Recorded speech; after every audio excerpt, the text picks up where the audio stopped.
ಇವತ್ತು ಕೆಲವು ನ್ಯೂಸ್ ಮಾಧ್ಯಮದಲ್ಲಿ ಒಂದು ನ್ಯೂಸ್ ನಾನು ನೋಡಿದ್ದೀನಿ, ಗಮನಿಸಿದ್ದೀವಿ ಮತ್ತು ಇಡೀ ಬಿಜಾಪುರ ಜಿಲ್ಲೆ ಜನತೆ ಗಮನಿಸ್ತಾ ಇದ್ದಾರೆ, ರಾಜ್ಯದ ಜನರು ಗಮನಿಸ್ತಾ ಇದ್ದಾರೆ. ಒಂದು ಆಡಿಯೋ ಕ್ಲಿಪ್, ಒಬ್ಬ ಅಪರಿಚಿತ ವ್ಯಕ್ತಿಯ ಆಡಿಯೋ ಕ್ಲಿಪ್ಪನ್ನು ಹರಿಬಿಟ್ಟು 15ನೇ ತಾರೀಕಿಗೆ ಬಸನಗೌಡ ಪಾಟೀಲ್ ಯತ್ನಾಳ್ ವಿರುದ್ಧ ಬಿಜಾಪುರ ಜಿಲ್ಲೆಯಾದಂಥ ಬಂದ್ ಕರೆ ಕೊಟ್ಟು ಮತ್ತು ಜಿಲ್ಲಾಧಿಕಾರಿ ಕಚೇರಿವರೆಗೆ, ಅಂಬೇಡ್ಕರ್ ಸರ್ಕಲ್ದಿಂದ ಜಿಲ್ಲಾಧಿಕಾರಿ ಕಚೇರಿವರೆಗೆ ಮೆರವಣಿಗೆ ಹಮ್ಮಿಕೊಳ್ಳಲಾಗಿದೆ ಅಂತ ಒಂದು ಆಡಿಯೋ ಕ್ಲಿಪ್ ಹರಿಬಿಟ್ಟಿದ್ದಾರೆ ಅಂತ ನಮ್ಮ ಗಮನಕ್ಕೂ ಬಂದಿದೆ. ಆದರೆ ವಾಸ್ತುಸ್ಥಿತಿ ಈ ಮಾಧ್ಯಮದ ಮುಖಾಂತರ ನಾನು ಇಡೀ ರಾಜ್ಯದ ಜನತೆಗೆ ಹೇಳಿ ಬಯಸುವುದೇನೆಂದರೆ, ಈಗಾಗಲೇ ವಿಜಯಪುರ ಜಿಲ್ಲೆಯ ಮಹಾಜನತೆ, ಬಿಜಾಪುರ ಜಿಲ್ಲೆಯ ಎಲ್ಲ ಅಲ್ಪಸಂಖ್ಯಾತ ಮುಸ್ಲಿಂ ಸಮಾಜದ ಒಕ್ಕೂಟದಿಂದ, ಅಂದರೆ ಎಲ್ಲ ಮುಸ್ಲಿಂ ಸಂಘಟನೆಯ ವತಿಯಿಂದ ಒಂದು the Bijapur joint action committee ಅಂಥೇಳಿ ಅದರದ್ದು ಸಂಘಟನೆಯನ್ನು ರಚನೆ ಮಾಡಿ ಈ ವಿಷಯ ಕುರಿತು ಸಮಾಲೋಚನೆ ಮಾಡಿ ಮುಂದೆ ತೆಗೆದುಕೊಳ್ಳುವ ಹೆಜ್ಜೆಗಳು ಮತ್ತು ಮುಂದೆ ತೆಗೆದುಕೊಳ್ಳುವ ನಿರ್ಧಾರಗಳನ್ನು ಈ ಸಮನ್ವಯ ಮಾಡಿಕೊಂಡು ಈ ಸಂಘಟನೆ ವತಿಯಿಂದ ದಿನಾಂಕ 15ನೇ ತಾರೀಕಿಗೆ ಯಾವುದೇ ಪ್ರತಿಭಟನಾ ಮೆರವಣಿಗೆ ಆಗಲಿ, ಬಂದ್ ಕರೆ ಕೊಟ್ಟಿದ್ದಾಗಲಿ ಏನೂ ನಾವು ಬಿಜಾಪುರ ಜಿಲ್ಲೆಯಿಂದ ಯಾವುದೂ ಅದು ಆಹ್ವಾನಿಸಿರುವುದಿಲ್ಲ. ಇದು ಸುಳ್ಳು ಮಾಹಿತಿ, ಫೇಕ್ ನ್ಯೂಸ್.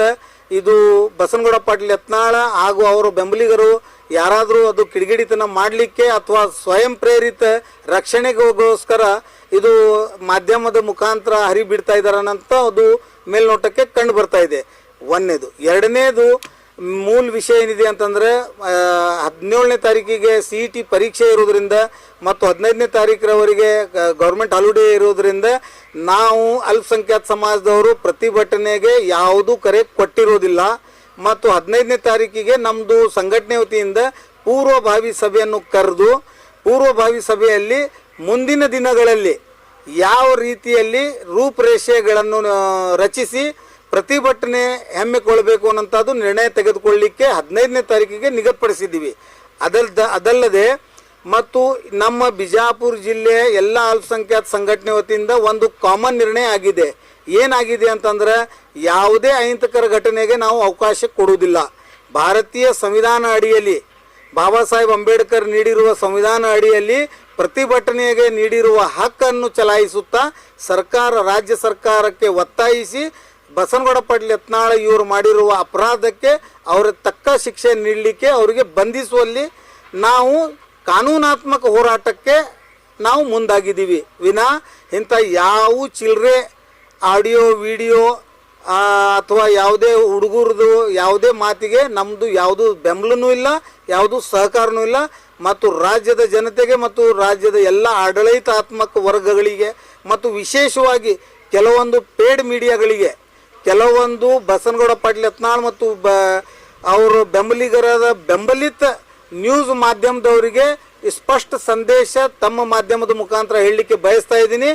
ಅನಾಮಧ ವ್ಯಕ್ತಿಯ ಆಡಿಯೋ ಕ್ಲಿಪ್ಪನ್ನು ಪರ್ಟಿಕ್ಯುಲರ್ ಒಬ್ಬ ಸಮುದಾಯ, ಒಬ್ಬ ಜಾತಿಯ ವ್ಯಕ್ತಿಯ ಹೆಸರನ್ನು ಗುರುತಿಸಿ ಪ್ರಸಾರ ಮಾಡುವುದು, ಇದು ಒಂಥರದ್ದು ಭಯೋತ್ಪಾದನೆ ಇದೆ, ಇದು ಒಂಥರದ್ದು ಪ್ರಚೋದನೆ ಇದೆ. ಅದಕ್ಕಾಗಿ ನಾನು ಎಲ್ಲ ಮಾಧ್ಯಮದ ಮಿತ್ರರಿಗೆ ಕೈ ಮುಗಿದು ನಮ್ಮ ಸಮಾಜ ವತಿಯಿಂದ ಕಳಕಳಿ ವಿನಂತಿ ಮಾಡ್ಕೋತೀನಿ.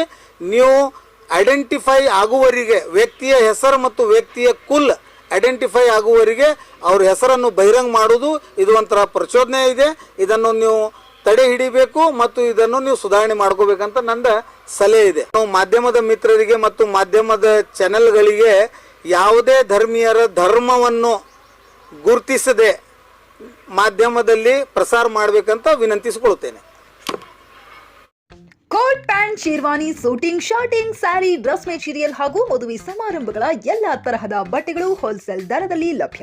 ಹಾಗಿದ್ರೆ ಎಂದೇ ಭೇಟಿ ನೀಡಿ ಆರ್ಕೆ ಫ್ಯಾಷನ್ ಕಲೆಕ್ಷನ್, ಬಸ್ ನಿಲ್ದಾಣ ಎದುರುಗಡೆ, ಹುಮ್ನಾಬಾದ್. ಹೆಚ್ಚಿನ ಮಾಹಿತಿಗಾಗಿ ಸಂಪರ್ಕಿಸಿ 8660601957.